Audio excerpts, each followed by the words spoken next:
Thursday morning, and I am down. I feel a bit rough today. Felt absolutely knackered yesterday, and was up late doing stuff. So I'm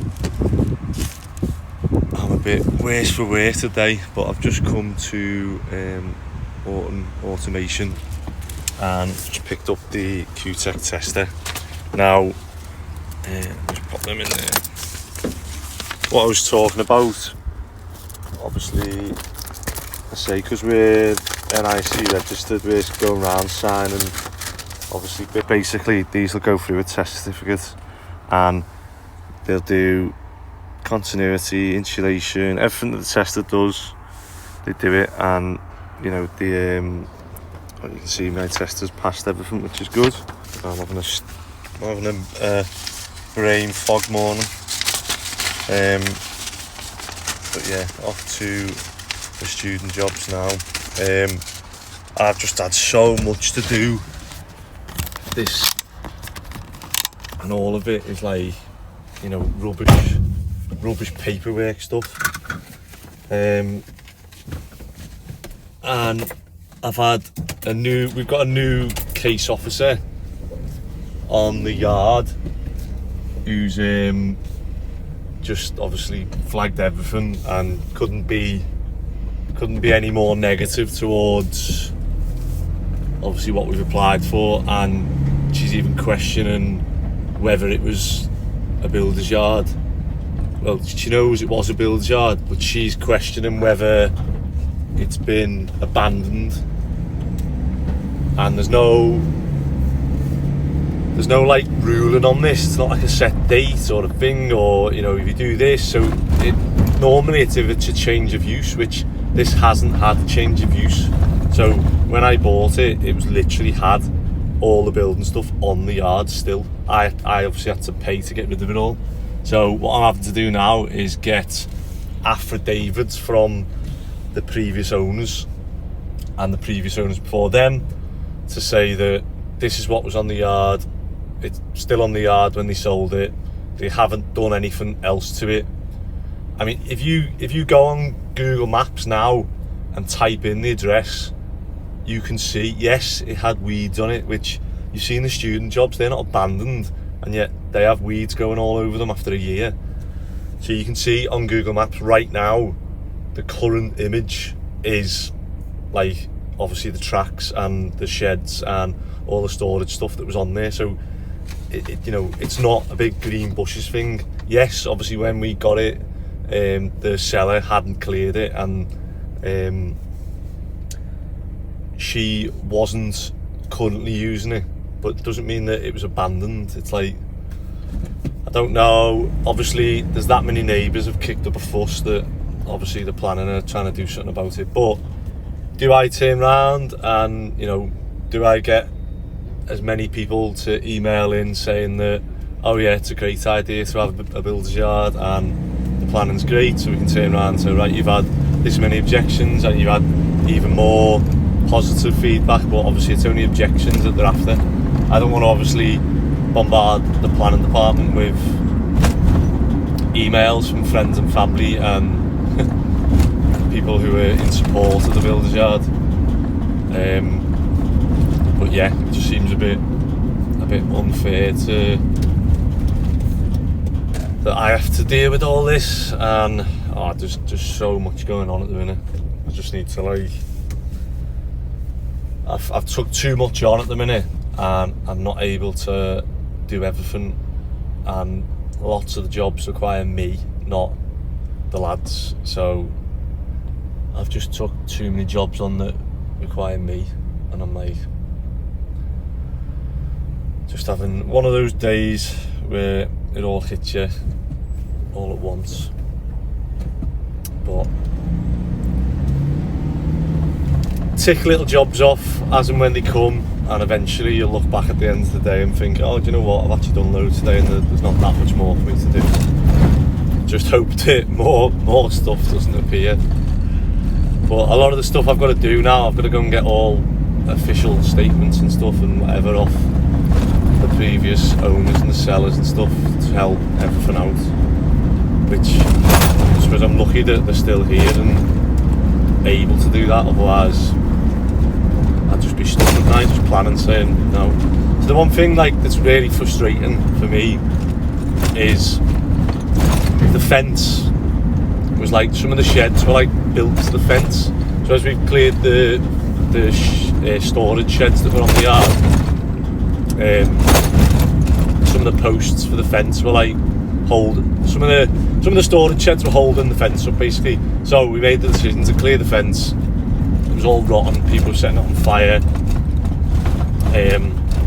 Made the decision to do that and then put new fencing up. However, you need planning permission for anything over a metre, which obviously a metre high fence on a builder's yard is not exactly useful, is it? You can just step over it. But what is very frustrating is that, you know, I've got the site open now, and I feel like it looks worse with the Harris fencing up, whereas if I just get the fence done, it won't look as bad, and then people can't see in, and it's like, you know, it's not bothering anyone then. Like, everything I'm saying, it's going to be like, it won't be that noisy, it won't be that dusty, all this is like, I don't even know where to start. I've got that many things going on. So I'm trying to sort the fences out. I've ordered the concrete paving slabs. A tree officer's come back and said that the plan for the yard could damage the roots for the trees in the street that the council own. And I was told that if you pile it sort of it won't damage the roots, because obviously it's piled. Roots can grow in between the piles basically. So I'm not sure. He's come back and said that we'd have to lift the site up. There'd have to be 150mm air gap under the concrete, that's the bit I don't get. I don't know what he means by that. So I've got to go back and ask for more details about that. And then I had a letter off Environmental Health, obviously earlier on the week, and I got to speak to them yesterday, and they said that yeah, it's fine. My crusher and other bits on the yard are exempt from a permit, but even though they're exempt, I have to apply for an exemption certificate or something, so that it's like on the council's records, or I don't know. So he's been really helpful, and he's also said, you know, it'd be helpful for him that if I did obviously put it on YouTube, or, you know, tell the neighbours that it doesn't require a permit, and to stop obviously bombarding him with emails every time we turn up to the yard. But yeah, just feel a bit overwhelmed at the minute with all the stuff that's going on. The application for the steel frame has had 64 objections now from neighbours, which obviously I think there's over 100 of them in the WhatsApp group, so I'm surprised it's not obviously the exact number of that as well. And then I'm going to ring the highways now and check on the operator's licence. So one small win with the health and safety, that we don't need a permit to crush the bricks on site. Hey Andrew. Hiya Carl, you okay? Fine yourself? I'm good. I'm still battling the planning application for me builder's yard at the minute. They've one thing they've come back with is the tree officer for the council has said something about like the steel. So all I'm putting is a steel shed on there, and they've said that the roots for the trees from the council in the street will go into the yard, and they could be affected by obviously the structure. So I'd put in my plans that it's gonna need piling anyway. So is piling not an answer to obviously the tree roots can continue to grow? And because he's put in his report something about 150mm air gap under the concrete. Right, so he's looking at right, so piling will be fine, but he's wondering what you could, obviously you pile for the piles, Yeah. for want of a better phrase, but what's the base going to be? So the base is actually going to be 2 metre by 2 metre precast concrete slabs. So the Right, and what depth will they? Are they sitting on the existing ground level? yeah, 140 mil they are, but they allow water through them. Right, so that shouldn't be an issue then. Okay. Maybe he's not aware of that. Okay, so if we were to concrete it like one big slab, that's what he's saying. They won't get any water. No air, yeah, there'll be no air and nutrients within it. You know, that can get through. Yeah. But even though they're like tiles, for want of a better word, I'm not a builder. Yeah. He's going to have a roof on though, isn't it? Yeah. So, but obviously that bit's set back into the yard, if you know what I mean. So obviously the main routes will have, obviously there's like a few meters of pavement, then like a meter into my yard. So yeah, I can't. I mean, I didn't realise that was going to be an issue. If you know what I mean? Did we not do tree reports for you though? Yeah. Did you submit them? Yeah. Right. Do you want to forward on to me his comments? Have you got them via email? Yeah. I'll forward it on to you now and forward them on, and I'll take a look at them for you, and then I'll come back to you with a response. No worries. Thank you. Yeah, no problem, mate. All right. I'll speak to you soon. Cheers, mate. Thanks a lot. Bye, mate. See you. Bye. So I'm back on the yard, and what I'm doing is I'm just bettering the sprinkler system we had on the crusher. So what I've bought, this is for like doing garden plants or whatever, but on eBay it was only like 10 quid or 20 quid or something. And what I'm going to do, drill them in. I've done it so that they like wedge in, but I'll probably wedge them and maybe CT1 them so they've got a bit of flexibility, and then drill as many of these as I want, obviously going into where it gets out and crushed, and then we've got the actual lid on the rest of the crusher. But maybe I'll put them further along, I don't know. I'm going to put probably 3, so I'll put 9 in here. I'll put 3 each side and the back, and then I'll test that now and see what it's like. So I'm just flying through this actually with the bits I got from that electric show. They go through metal, tile, everything, and yeah, it's been good. So I'm going to get these 9 in, connect it up, connect to the water, and see what type of mist spray we get. I am impatient, so what I've done is I've got 3 in, and I'm just curious to see what the mist is like, whether it looks like it did on Instagram. So I've ran the hose, and then turn this on now.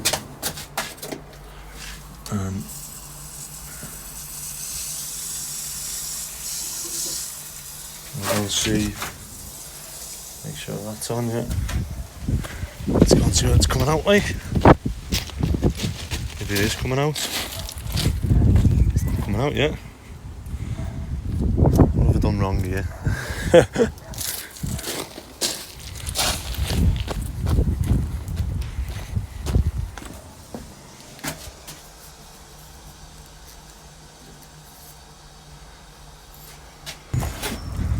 Oh no, it is coming out. I just haven't put a stop on. Ah, that's perfect, isn't it? Look at that. Literally like the ideal mist. So I can turn this off now, put the rest on, and then we'll do it again. Right, there's all 9 on. I'm gonna go and turn it on now.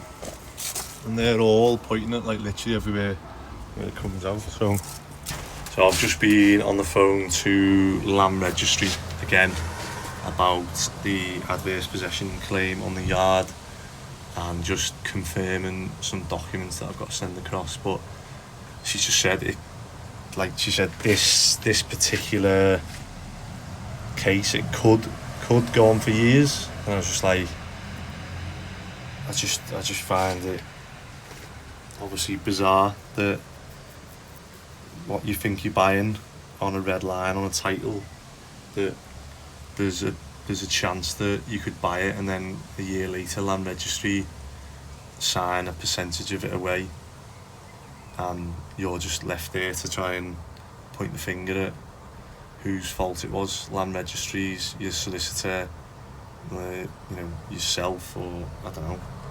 But yeah, it's quite a unique thing. And I was chatting to the woman, I said, like, you try and Google stuff on this, and because it's so unique, it just shows up all sorts of random like stuff that's probably not relevant. Anyway, let's turn this on and see what we've missed yet. So like,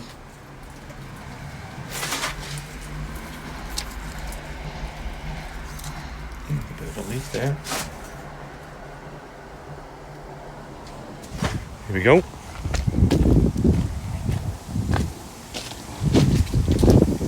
How are we looking?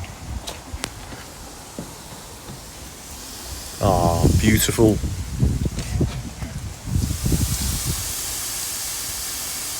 Couldn't be better, could it? Let's fire it up and throw a few bricks in.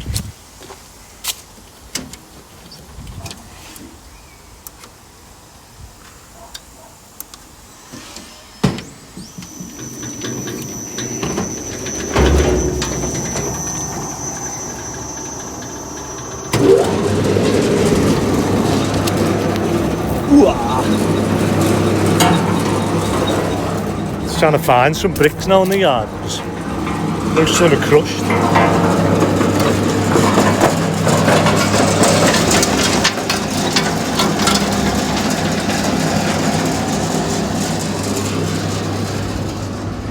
I think, I seen something the other day that I think someone walking past us threw a few bricks over because these weren't here.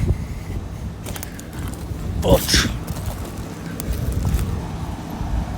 thank you, whoever's donated a brick to my yard. Although we don't take any donations of bricks and wood and crap.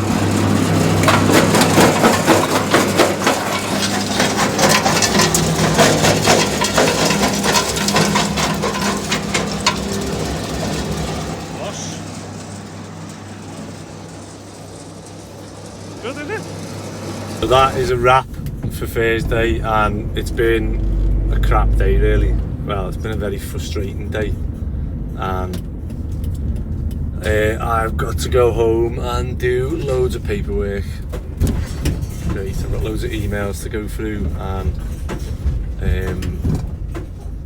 yeah, hopefully tomorrow is a better day. And I've learnt my lesson. Do not ever have like a beer in the week. It's just not worth it. I feel like I need to go. I'm gonna try and go like a year without having alcohol just to see if I feel better or whatever. But it's I've just not been on the ball today, and everything's just been like eating away at me, and I hate doing this side of work, like paperwork, emails, like so I've just got loads of that to do now, and I really just want to go in, sit on the couch and do nothing, just switch off, just give my brain a rest. I feel like I probably haven't done that much more work today than I normally do, but because I had to drink yesterday and you just feel a bit hungover, it's like everything's just amplified.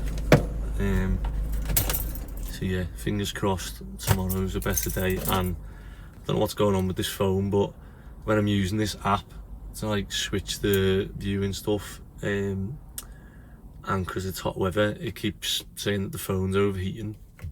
So a load of the videos are just cut out while I'm talking, so don't know if this video will be worth doing or not. And I also need to catch up on Tuesday, Wednesday and today. I've got 3 videos to edit.